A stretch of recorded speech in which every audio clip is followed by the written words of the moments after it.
네, 안녕하세요. 추추 이모부입니다. 오늘은 기아 EV5의 반자율 주행 기능에 대해서 집중적으로 말씀을 드려볼까 하는데요.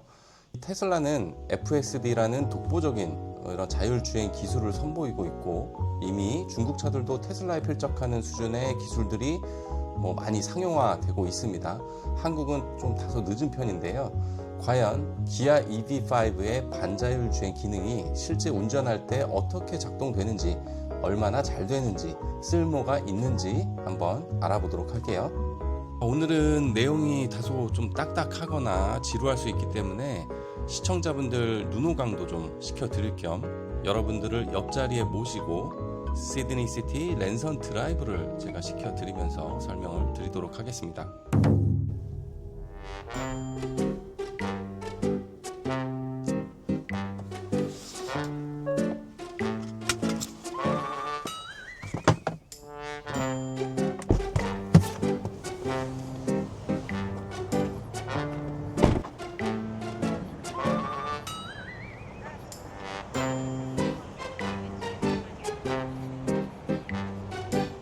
네, 안녕하세요. 차를 타시죠. 네, 앞자리에 타시죠. 오늘 모시게 된 추기사라고 합니다. 자, 출발해 볼게요. 네, 현대 기아에서도 최근에 이 운전자 주행 보조 시스템 ADAS라고 하죠. 이거를 지속적으로 발전시키고 있는데요. 이 테슬라 FSD는 레벨 3라고 볼 수 있고요. 기아 EV5의 이 레벨 2는 부분 자동화, 즉 반자율 주행이다라고도 얘기를 할 수 있습니다. 일단 기아 EV5에는 이 깡통인 에어부터 기본으로 이런 안전 관련 기능들이 레벨 2급으로 들어가 있기 때문에 그 부분은 아주 높게 평가해줄 부분이라고 생각을 합니다. 지금 보시는 것처럼 이렇게 호주 공식 브로셔를 보면 안전 관련 기능들이 꽤 많이 있어요. 용어도 어렵고 너무 복잡해서 사실 저도 이렇게 봐도 헷갈리더라고요. 물론 영어라서 더 눈에 안 들어오기도 합니다. 다 각설하고 반자율 주행 관련해서만 몇 가지를 최대한 쉽게 설명을 드리도록 하겠습니다. 먼저 AEB, 이거는 자동 비상 제동 기능인데 레이더나 카메라 센서 등등을 통해서 자동차, 오토바이, 자전거, 보행자 등까지 주차 시 또는 교차로나 차선 변경 등 주행 시에 이것들을 감지를 하고 자동으로 긴급 제동을 해준다는 겁니다. 그리고 LKA, 예고편에서 잠깐 보여드렸던 이 LKA는 차선을 안 벗어나게 해주는 기능이고요. 평소 주행 중에는 이게 기본으로 작동이 됩니다. 그래서 차선을 벗어나면 핸들에 이렇게 진동과 알람이 울리고 긴급 조향을 통해서 차를 이렇게 안으로 밀어주는 그런 기능이고요. 이 LFA2는 LKA와는 다르게 이 차선의 중앙을 유지를 하면서 갈 수 있도록 핸들링을 아예 자동으로 해주는 그런 주행 보조 기능입니다. 그리고 LCA는 자동으로 이제 차선을 변경해주는 기능인데요. 이렇게 깜빡이를 켜면 차가 자동으로 레인을 변경을 해줍니다. 그리고 ISLA는 지능형 속도 제한 보조 기능인데 이게 카메라랑 차량 내비게이션을 연동하면 이렇게 속도까지 조절을 해주는 기능이라고 해요. 그래서 커브길을 이렇게 돈다든지 할 때 속도를 조절해주는 그런 기능입니다. 자, 그러면 저희가 많이 들어본 ACC, SCC, HDA1, HDA2 대체 이게 뭐가 다른 건데, 이게 먼저 ACC는 어댑티드 크루즈 컨트롤 또는 어드밴스드 크루즈 컨트롤이라고도 하는데요. 사실상 현대 기아차에서는 SCC라고 해서 스마트 크루즈 컨트롤이라고도 부릅니다. 용어의 차이일 뿐이지 사실상 다 같은 기능이고요. 이 HDA는 하이웨이 드라이브 어시스트라고 해서 고속도로에서만 사용되는 스마트 크루즈라고 보시면 됩니다. 주행 중인 상태에서 스마트 크루즈 버튼을 누르면 보통 이제 시내 주행 시에는 HDA가 아닌 일반 스마트 크루즈가 실행이 되고요. 버튼을 딱 누르는 순간 자동으로 그 속도로 이제 고정이 되고 속도는 이렇게 레버를 통해서 조절이 가능합니다. 그리고 3단계로 차간 거리를 설정할 수 있고요. LFA2까지도 사용이 가능합니다.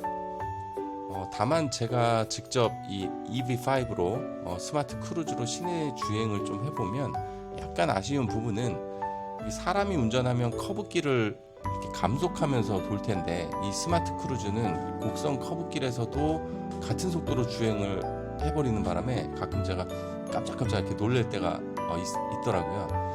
그리고 우리가 이제 고속도로로 진입을 하게 되면 스마트 크루즈가 자동으로 HDA로 전환이 되게 됩니다. 뭐 그렇다면 이전 버전인 HDA 1과 2는 뭐가 다르냐? 일단 이 HDA 1은 어댑티드 크루즈 컨트롤보다는 좀 진보한 기능이고요.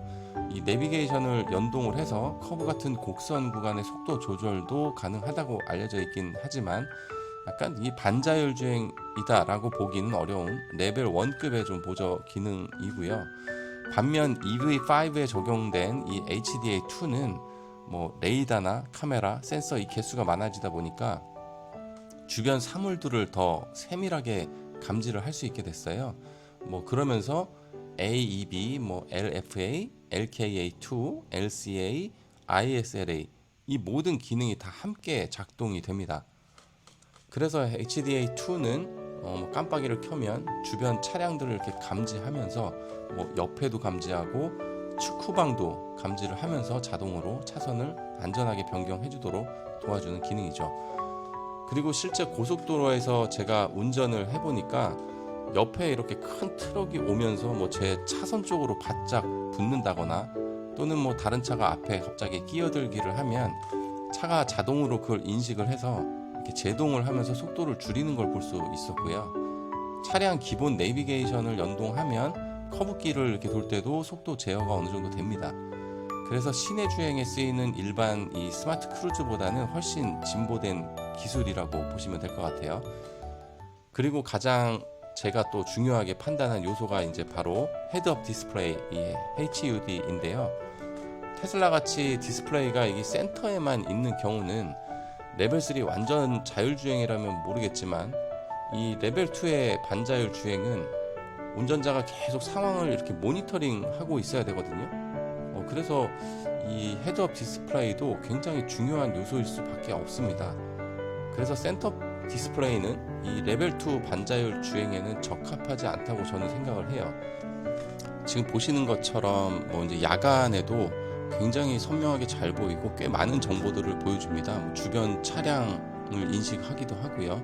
속도부터 내비게이션, 뭐 이런 그 반자율주행 관련된 정보들 뭐 이런 거를 다 이 헤드업 디스플레이를 통해서 전부 보여주고 있어요. 그래서 다른 거를 사실 볼 필요가 없습니다.